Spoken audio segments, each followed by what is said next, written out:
This is lesson 11-5, notes on standard form of an equation of a circle in the coordinate plane. Continued. All right, again, everything revolves around the standard form of the equation of the circle, which is x minus h parentheses squared plus y minus k parentheses squares equals r squared. Or again, the h and k are the center, and r stands for the radius. We need to square root to get rid of squaring to solve for the radius.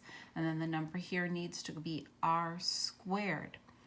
All right, so in this standard form, it's very important that we notice these minus signs, because for this next example, where we're given the equation, we need to notice the minus sign here makes the h 8, but the k needs to follow the minus sign.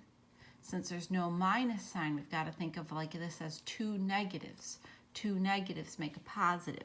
So this is my h, but my k I need to think of as -4. And since this is r squared, I get rid of squaring by square rooting.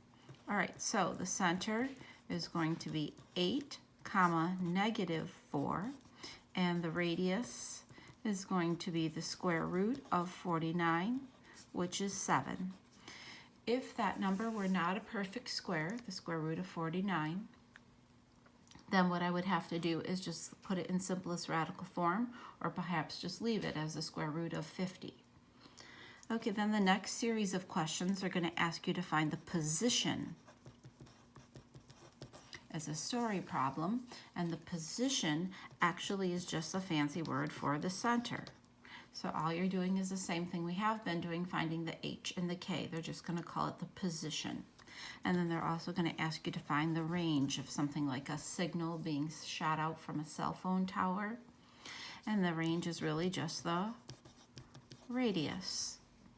Okay, and then the last series of questions, you're going to have a circle already graphed for you. And in that circle, what you're going to do is find the center by just simply reading the ordered pair, 0, 0, or perhaps 2, 2. So your h and your k are both going to be 2, 2. And then you're going to find the radius by just counting 1, 2, 3, 4. How many ever spaces from the center to the outside of the circle. You can count up or down or left or right, it doesn't matter. Take your time on this assignment, it's an important one. Email me if you have any questions. Hope you're doing well.